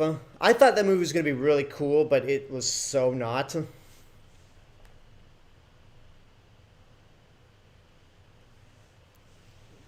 Oh yeah, here's the again, worst security ever. Nobody even notices these three people walking out of from the floor. Dude still has a flip phone. Then again, he has a crazy conspiracy theory nut job.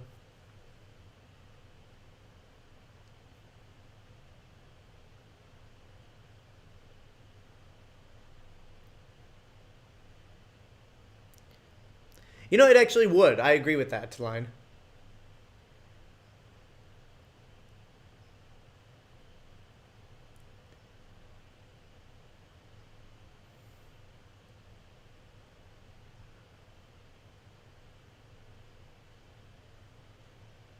D-Wars was South Korea.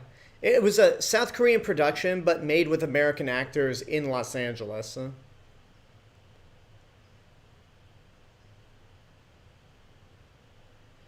I have not seen Reptilian. I don't think I ever even heard of that movie. But if it's from the director of D-War, I don't think I want to see it. To quote Swisher35 on Twitch, here we go.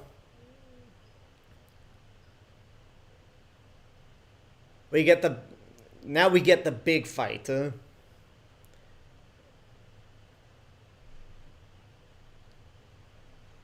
Like, it was good that Godzilla and Kong fought earlier, but now, again, so much saliva when they roar. And again, this fight, none of them hold back. They are both vicious, and they take every opportunity to attack each other.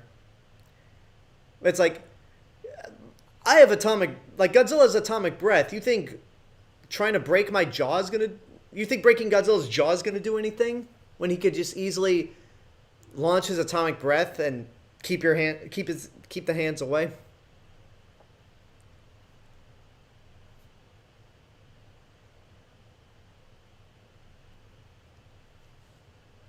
It's not a tree, but it'll do nicely.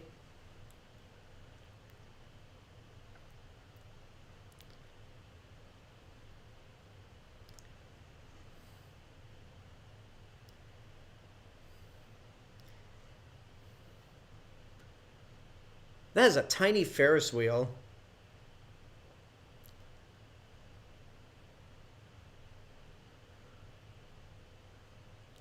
That could, if Kong wasn't lying down in the water, that axe could have killed him, or could have cut his head clean off. And think of all the people that are being killed because of their fight. Ooh.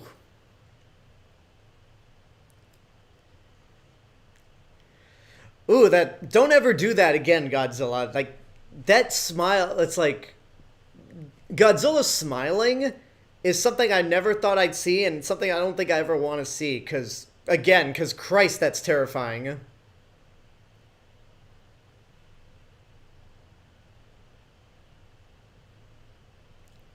And they're back.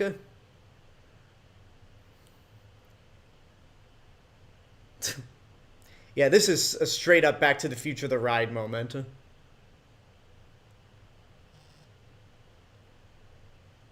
God, amazing how they just, by an inch, missed his atomic breath.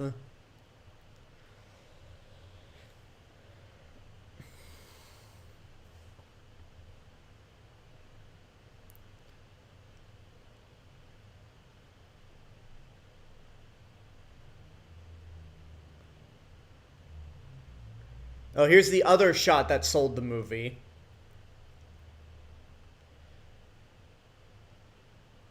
Yeah, of course they wouldn't show Kong killing Godzilla in the trailer. Mainly because Godzilla's the better fighter.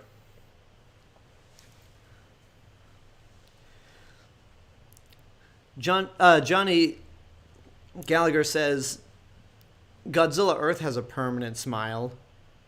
He does, but it's not like a creepy Joker smile the way Godzilla does in this movie.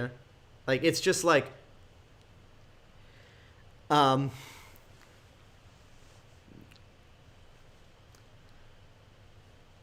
Jenkins says, did I make it to the Hong Kong battle? Yeah, Alexander Skarsgård just said second round goes to Kong.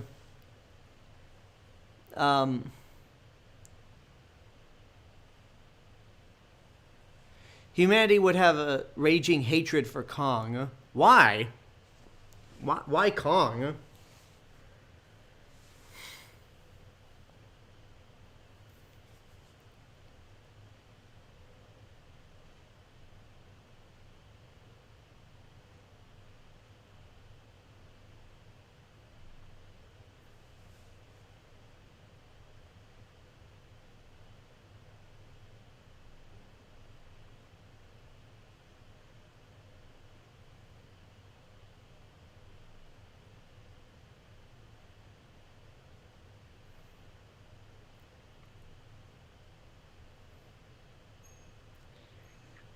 All right, now, I love how, like, we get the official round 3 to determine who's the actual winner.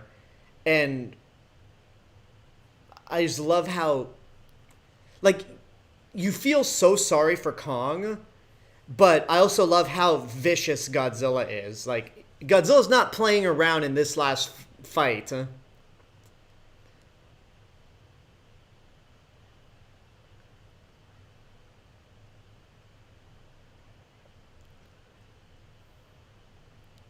I mean, Kong's doing pretty good right now, but, yeah, now the tables have turned.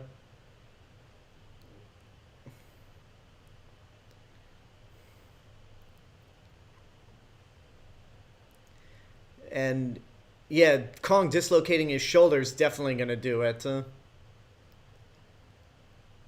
I like how this fight, there's no music. It's like, really, Godzilla...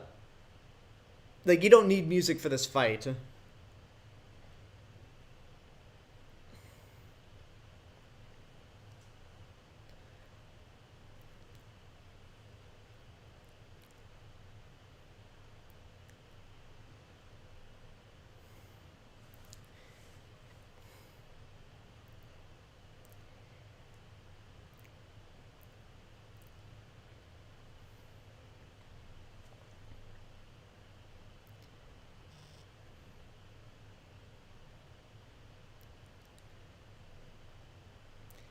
It's a short round 3, but it ends in the most logical way possible. Godzilla's asking Kong to submit, and is like, and because Kong is just as stubborn as he is, he doesn't, and Godzilla's like, All right, well, I'm just gonna leave you for dead. And for me, it's just like, are you, like, the Team Kong people, are you sure you still want to be on that side? It's not too late to change. Like, I mean, I do feel sorry for Kong, but there is that little sense of satisfaction that being on Team Godzilla has its perks. Because I'm like, yeah, of course Godzilla was going to win. In what universe did you think Kong was going to be the winner?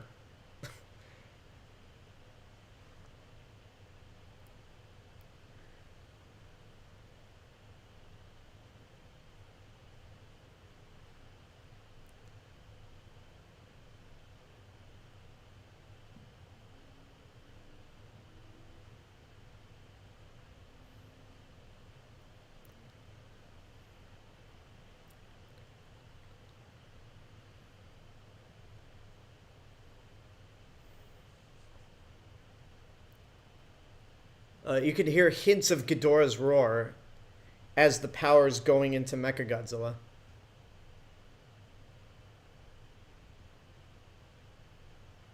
Yeah, you heard snippets of Ghidorah's roar.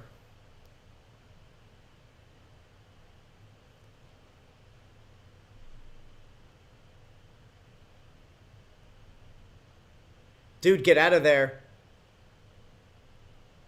Disconnect yourself before it's too late.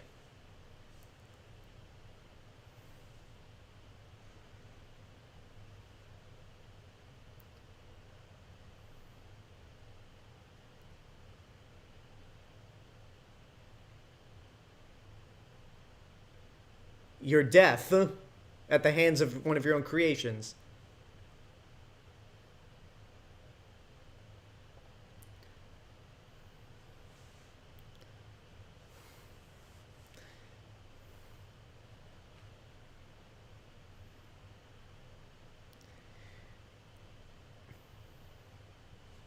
Oh, be quiet with your...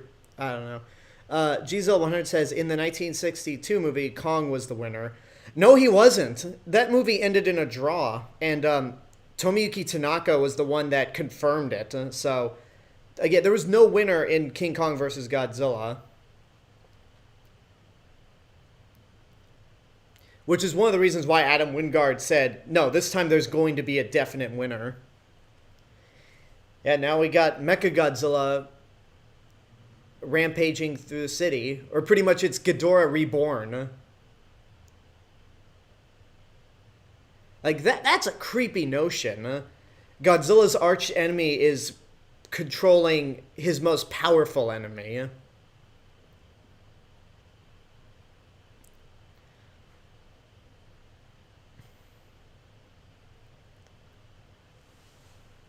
Turner Jenkins says, I'll say this, some of the Team Kong people were as stubborn as Kong himself. Like, for example, my dad was on Team Kong because Kong is the US monster. Which I'm like, pride is good, but not in this case.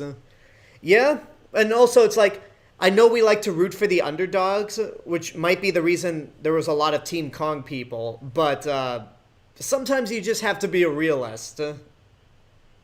And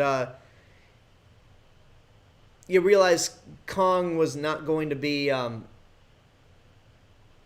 Kong was never going to win against Godzilla.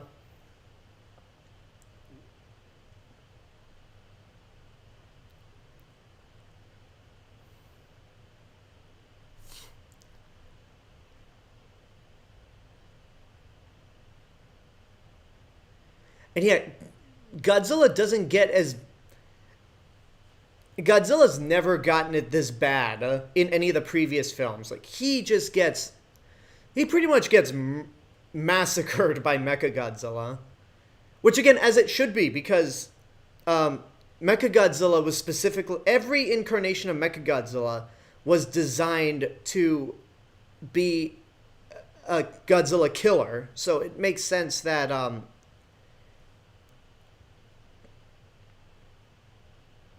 It makes sense that Mechagodzilla is overpowering Godzilla. And it's probably why Kong delivers the final blow, because Mechagodzilla was designed to kill Godzilla, not Kong.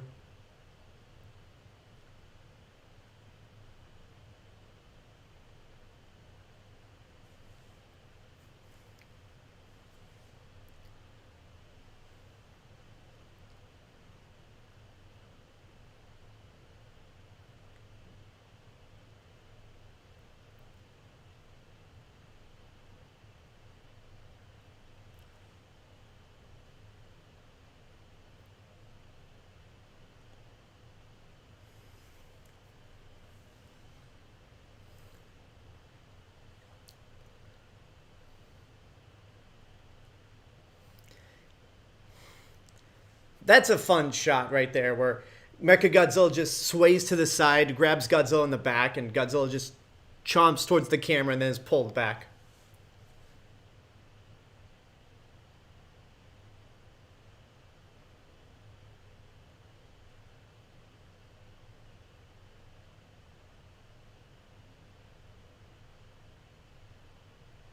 Of course there's bad connection, but then again, Mechagodzilla just took out half of Apex Cybernetics, so that doesn't surprise me.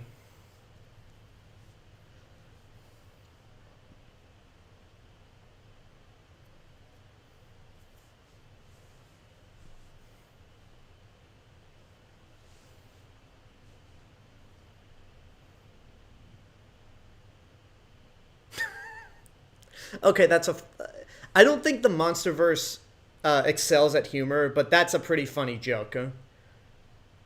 Where he thinks, where they lied to him about the sign language for brave, and it's actually coward. And then, I don't know, that's a funny joke.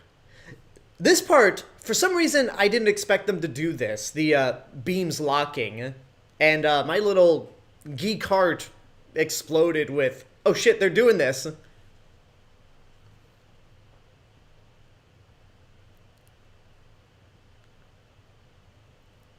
Like, I guess the reason I didn't expect them to do it is because when I look at when I watch movies, I just want it to be entertaining or be good at the very least. Like, fan service is the last thing that comes to mind.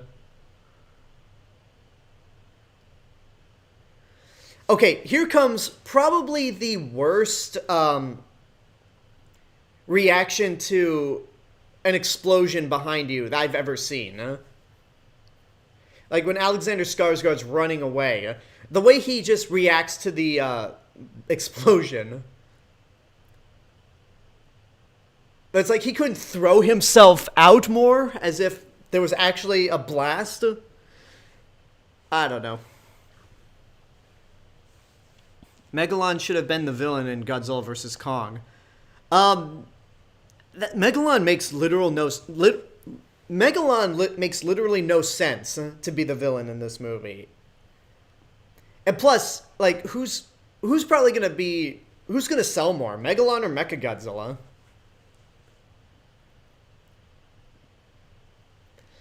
But I also like how when Kong is resurrected and he sees Gia, he's so filled with joy.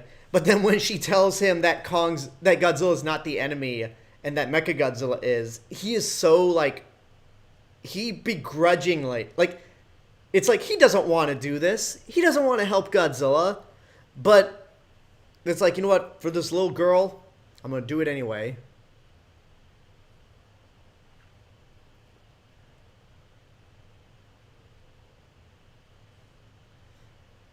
Ooh. Yeah, that moment right there where Kong just readjusts his shoulder. I think I like how that was like that we thought in the trailer that this was him prepping for his big final battle against Godzilla. Again, Godzilla's never gotten a beatdown this bad. Huh? It's like literally after he beat the hell out of Kong, Godzilla gets it much worse from Mechagodzilla.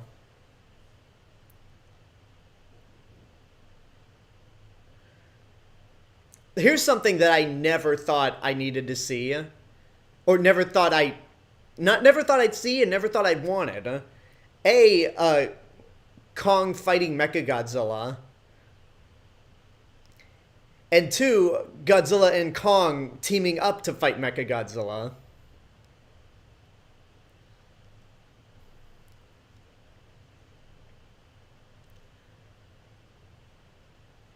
And yeah, two monsters against one, it makes sense that Mechagodzilla has a little more trouble, but even then, he can hold his own. And even then, Kong's not complete, like, Lethal Weapon 2 moment. Yeah.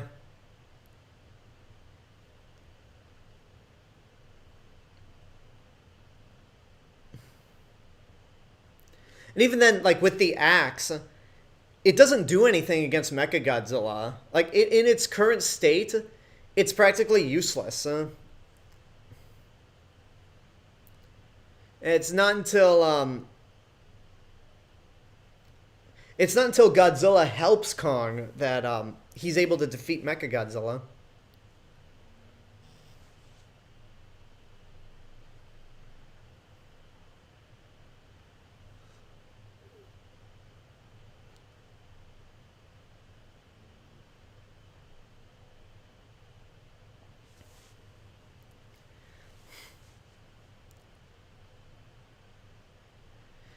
Trust me, man, with the amount of alcohol that came out of that, that wasn't enough to be drunk. So that didn't really do much. Like, it delayed Mechagodzilla slightly, but, I don't know, didn't really do much. So this fight really is the pinnacle of the humans do nothing but just stand in the background and watch. Which, considering the finale of the last movie, I'm okay with. I'm okay with just having the humans stand by the side and watch the monsters fight.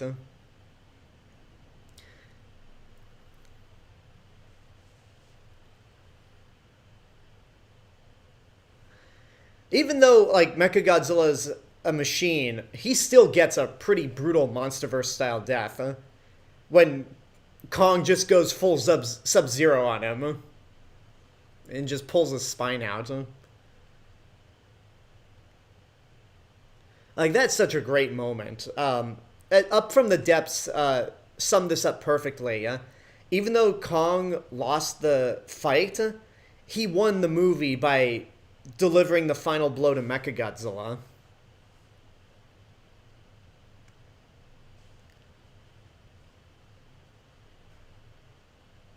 It's such a great, that's such a great fist-pumping way to end this movie.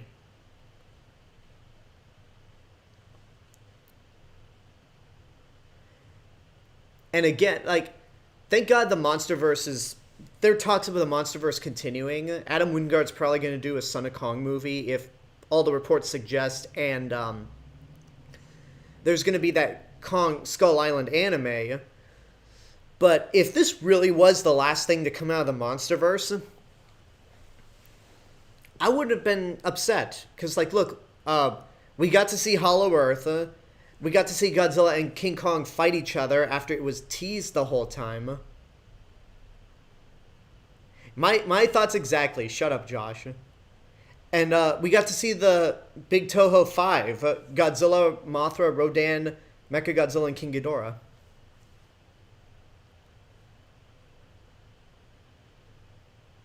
Yeah. Oh, God. Like, I cannot stand the conspiracy theorist plotline in this movie.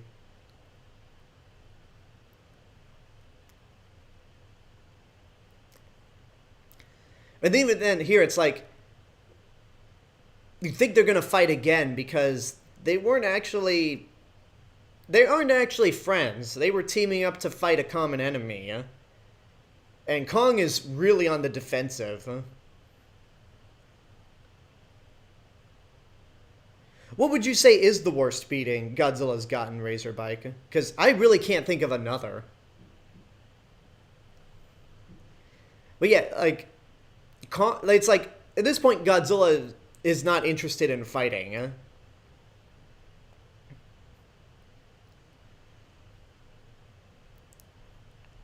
It's like, not really a friendship, but it's more of a mutual understanding. Kong saved his ass from Mechagodzilla, so Godzilla spares Kong, heads into the sea, and then Kong heads back into his own... back to his home on Hollow Earth, since Skull Island is pretty much Camino.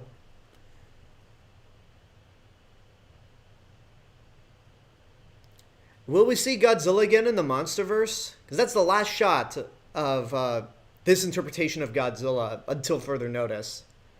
Who knows? I hope so. But until then, if the MonsterVerse does continue, it's good to know that we'll probably get more Kong. We'll definitely get more Kong.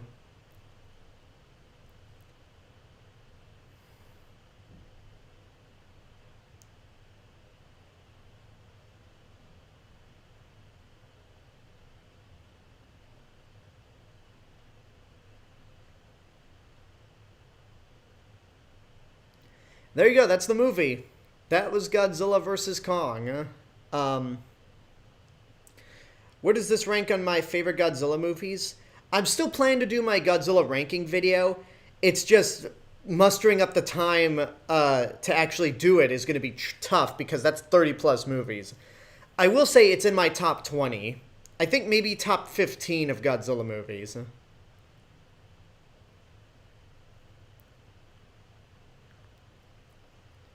It's weird that they don't.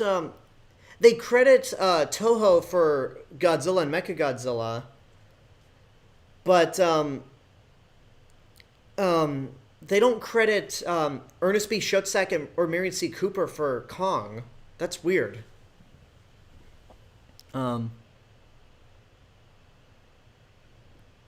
Godzilla versus Hedorah is Godzilla versus Gigan and Godzilla versus Mechagodzilla 2 pop up in the mind.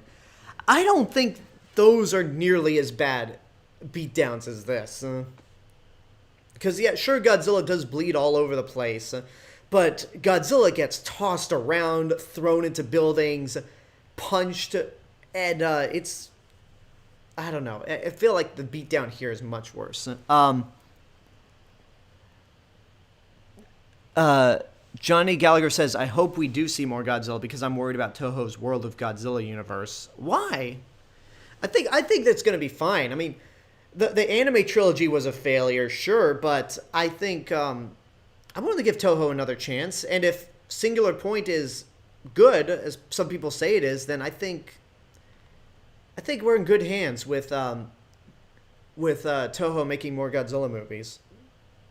Anyway, thank you guys for tuning in to my watch party for Godzilla vs. Kong. As I mentioned beforehand, when we get more Godzilla or even more MonsterVerse movies, I will do live watch parties on both YouTube and Twitch simultaneously. And this also goes for future MCU movies. Check back Tuesday where I'll be doing my live watch party I'll be starting my live watch party for the Harry Potter series, starting with Harry Potter and the Sorcerer's Stone, or for you Brits out there, Harry Potter and the Philosopher's Stone. If you subscribe to me on YouTube, but you do not follow me on Twitch, that is twitch.tv/RealMrRobinson. I'm back to doing gaming streams on the weekends, so keep your eyes open.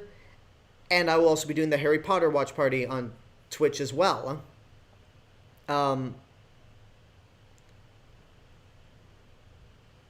If you follow me on Twitch, but you do not subscribe to me on YouTube, that is youtube.com/TheRealMrRobinson.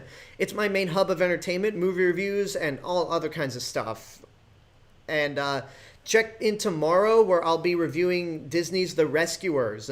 Thursday, I'll be reviewing Fast 5. I'm going to be having a review out for Luca.